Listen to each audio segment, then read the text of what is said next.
Hola amigos, ¿cómo andan? Espero que estén todos muy pero muy bien. Estamos en el día 164 de este aislamiento social preventivo y obligatorio o cuarentena escalonada. En el día de hoy vamos a hablar con ustedes acerca del Día de la Radio. El Día de la Radio se celebró el jueves 27 de agosto. Se cumplieron 100 años de que los locos de la azotea encabezaron la primera transmisión de radio. Se llama Los Locos de la Azotea porque esta primera transmisión se dio en las azoteas del Teatro Coliseo. Los Locos de la Azotea eran Enrique Telemaco Susini, no los voy a leer porque no me los recuerdo bien, Enrique Telemaco Susini, Luis Mujica y Romero Carranza. Lo cierto es que ninguno de ellos era profesional de la comunicación. El único profesional en realidad ahí era Susini, que era médico otorrinolaringólogo, nada que ver con la comunicación, y los otros tres eran sus aprendices. Lo cierto es que por aquellos años se estaba empezando a desarrollar lo que sería el teléfono y el telégrafo. Entonces ellos querían hacer algo más importante que el teléfono y el telégrafo. Ya empezaron con esta idea en el año 1910. Finalmente, en 1918, a Susini lo mandan a Europa a estudiar los efectos de las ondas radioactivas, producto de lo que había sido la Segunda Guerra Mundial. Las consecuencias de la Primera Guerra Mundial. Entonces, así fue que va allá, aprende muchísimo, y el 27 de agosto se lleva a cabo esta primera transmisión. Bueno, como sabemos, la radio es un medio de comunicación masivo que lo que hace es transmitir a través de ondas radioactivas. Durante los primeros tiempos, la radio se la utilizaba para transmitir noticias y decir las farmacias de turno, hasta que en 1923 la radio empieza a tener otro rol, digamos, noticias, publicidades y también noticias, publicidades, y también un poco más adelante en el tiempo, o sea, para 1930, entre 1930 y 1950, que fue la época de oro de las radios, que fue con lo que se llama lo que se llamó el radioteatro. El radioteatro es muy parecido a lo que hoy son las telenovelas, con la diferencia que las telenovelas empiezan y las telenovelas, son una historia larga que hay que seguirlos. El radioteatro, la diferencia que tenía el radioteatro era que en el radioteatro la historia empezaba y terminaba en el mismo día. El radioteatro, obviamente, la diferencia no había imagen, te hacía trabajar mucho lo que era la imaginación, imaginarte la escena que ellos te estaban contando. Digamos, para la época tenían muy buenos efectos de sonidos, la conversación, la historia. La radio te genera esa intimidad que no la genera ni el cine ni la televisión. La intimidad de, por ejemplo, el como quieras vestido. Esa intimidad y esa imaginación que te genera la radio que no te la generan otros medios. Si tenemos que hablar de referentes del radioteatro, una de ellas es Evita Perón. Evita Perón hizo radioteatro hasta casi muy poco antes de morirse. De hecho, a Perón Evita se conocen, la pareja, porque se conocen haciendo un radioteatro por el tsunami que había habido en San Juan. Bueno, una de las primeras radios que tenemos en Argentina fue la radio AM Belgrano. La radio AM Belgrano es lo que hoy es Radio Nacional. Obviamente para aquellos años no había muchas diferenciaciones de antenas. No había antenas en AM ni FM. De hecho, las antenas AM se fundan casi 20 años después de la fundación de la radio. Digamos, la diferencia entre radios AM y FM es hasta dónde llega el sonido. En general, el sonido de las radios FM tiende a ser mejor que el de la AM. Porque, ¿qué pasa? A la AM, a las antenas se las esfuerza para que el sonido llegue más lejos. Una radio FM como mínimo llega a 9,5 kilómetros y como máximo llega a 90 kilómetros. Es decir, que una radio, una buena antena de una radio AM, por ejemplo, si estás en Mercedes, se debería poder escuchar, perdón, de una FM se podría escuchar en Capital, más o menos tendría que poder escuchar. Radio AM, como decimos, amplitud modulada, es ampliación del sonido. FM, frecuencia modulada, se escucha hasta donde se puede y depende un poco de la calidad de la antena.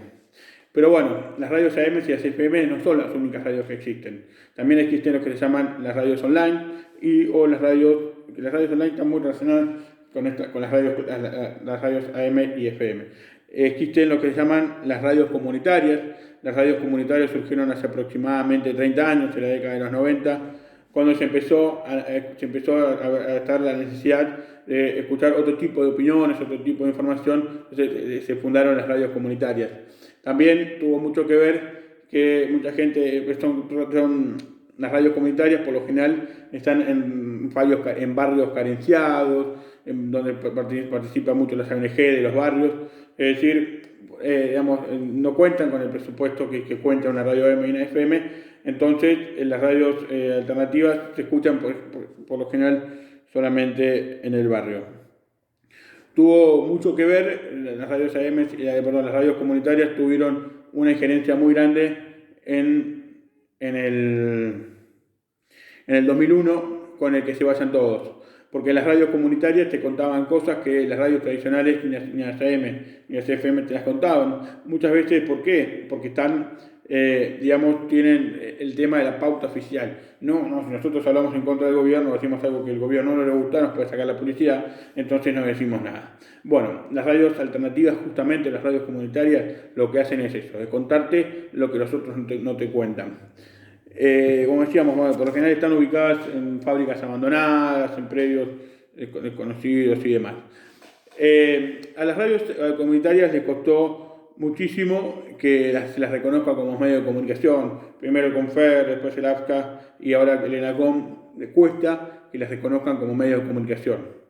Pero lo son, porque informan, porque tienen un estudio de radio, tienen las radios también los canales hegemónicos, que es un tema que da para hablar un video entero de eso. Pero bueno, la ley de medios de comunicación audiovisual tuvo mucho que ver con, fue un avance sumamente grande para las radios comunitarias. La ley de comunicación audiovisual fue sancionada en el año 2009. Hoy se las reconoce a las radios comunitarias, pero falta mucho, pero son importantes porque hay pluralidad de las voces, se escuchan todas las voces, las que te gustan, las que no te gustan, cosas que no sabés, es muy importante que existan, es muy importante apoyarlas. Hoy por hoy, se escucha mucho hablar del podcast. ¿Qué es el podcast? El podcast es un formato informativo en general grabado. Un podcast es esto, lo que nosotros hacemos. Puede ser audio o audiovisual, un video. Hoy por hoy predomina mucho porque en esta sociedad del apuro en la que vivimos, en esta sociedad en que quizás me gustaría escuchar una entrevista que le hicieron a fulanito, me gustaría hacer esto, pero no, si en el horario en que está no puedo, estoy trabajando, no tengo ganas. Entonces el podcast te brinda esa posibilidad, te grabas un video, grabas un audio, lo subís a Facebook, YouTube, Instagram, Spotify. Spotify está un poco para eso. Te permite escucharlo en el momento que quieras y cuantas veces quieras, algo que el vivo claramente no te lo permite. Hay quienes dicen, los grandes referentes de la radio, como por ejemplo Alejandro Dolina, dicen que esto no es radio. Y es algo para discutir, ¿no? Pero bueno, las radios del futuro aspiran a eso, ¿no? A una radio sin grillas. Como decíamos, los podcasts surgen también en la década, en los fines de los 90, principios de los 2000, cuando surgen los blogs, las páginas web y todas estas cosas. Los podcasts tienen mucho que ver, están muy relacionados a Internet y a las redes sociales. ¿Por qué hoy se usa mucho el podcast? Porque el podcast es muy económico hacerlo. El podcast lo puedes hacer con un celular más o menos. Puedes grabarte el audio, grabarte el video. Si quieres hacer algo un poco mejor, quizás te podés comprar una cámara o un micrófono, alguna consolita y listo. Cuando escuchamos hablar de los podcasts, uno se llega a la conclusión de cómo ha evolucionado todo. Antiguamente las radios se escuchaban en grandes aparatos que quizás algunos quedan todavía en las casas, había salas de audición, bueno, como lo que pasaba con la televisión también. Hoy la radio se la puede escuchar en la radio tradicional, en casa, en internet, en la aplicación, en lo que sea. Todo tuvo mucho que ver en esto la radio Espica. La radio Espica fue una de las primeras radios móviles que hubo en Argentina. Es decir, que hoy es importante tener un buen micrófono, una buena consola, un buen estudio. Sí, es importantísimo, todo es importantísimo. Pero también es importante invertir en tecnología, en las aplicaciones y las páginas web, porque esto es lo que te permite quizás estar en cualquier parte del mundo y a la misma hora. Como decíamos, es importante hacerlo, la inversión sí, es importantísimo hacerlo. Bueno, como le decía, la época de oro fue, recordamos el radioteatro, la década del 30 y del 40, como decía anteriormente, que era la época que más te permitía trabajar mucho la imaginación con los efectos sonoros y la música. Durante mucho tiempo la música no era grabada también, la música era en vivo, con las orquestas. Los que alguna vez hicimos radio o los que alguna vez fueron a un estudio de radio como conductores o como invitados van a entender lo que les voy a decir. La adrenalina. La radio tiene una adrenalina muy especial. La adrenalina de cuando entras al estudio, cuando te ponen los auriculares, cuando se prende la luz roja y que significa que estás al aire. La radio te brinda, como decíamos también, una privacidad que no te la brinda ninguna intimidad que no te la brinda ningún otro medio. Es imaginarte cómo está vestido, el lugar. Es muy interesante, ¿no? La imaginación que se despierta es muy interesante, la intimidad que tiene la radio. Cuando surgió la televisión y la radio y las telenovelas, en algún momento se creyó que la radio podría llegar a desaparecer. Lo cierto es que la radio sí lo que perdió es quizás el protagonismo que alguna vez tuvo. Hoy los horarios centrales, cuando más se escucha radio, es la primera y segunda mañana, es decir, de 6 de la mañana a 2 de la tarde y está empezando a recuperar la madrugada. A partir de las 2 de la tarde, el éxito de todo la tiene la televisión, programas infantiles, programas sumerios, novelas, etc. Pero de 6 de la mañana a 2 de la tarde y en algunas radios de la madrugada, hoy sigue siendo de la radio. ¿Por qué la radio tiene el rol de la primera y segunda mañana? Porque la gente que está trabajando, la gente que está limpiando la casa, las amas de casa, la radio quizás la tienen con baja, como una compañía. La compañía, la radio es va a ser la eterna compañía, es el eterno refugio, como donde dicen algunos, donde se crean universos propios y con aires propios. Como decíamos, la radio genera una cosa que no la genera nadie, o por lo menos para mí. La radio, para ir terminando, la radio no va a desaparecer nunca.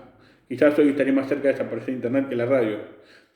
Hoy estaría más cerca de desaparecer el televisor, la televisión, que la radio, porque la radio se adaptó a los cambios. El gran cambio que se tuvo que adaptar la radio fue aceptar que no era más la protagonismo, aceptar sus horarios pero tenemos que aceptar sus horarios y aceptar que un momento más el máximo es la primera y la segunda mañana.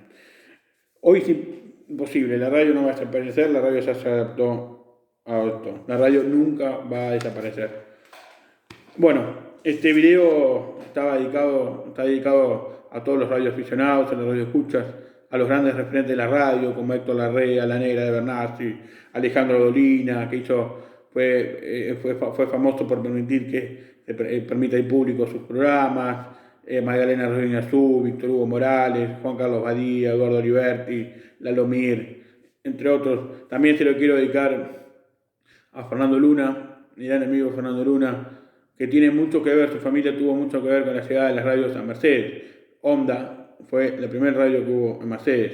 También se lo quiero dedicar a mis compañeros del programa radial Es un Tema, que se transmite por Radio AM 1810 los sábados de 10 a 12.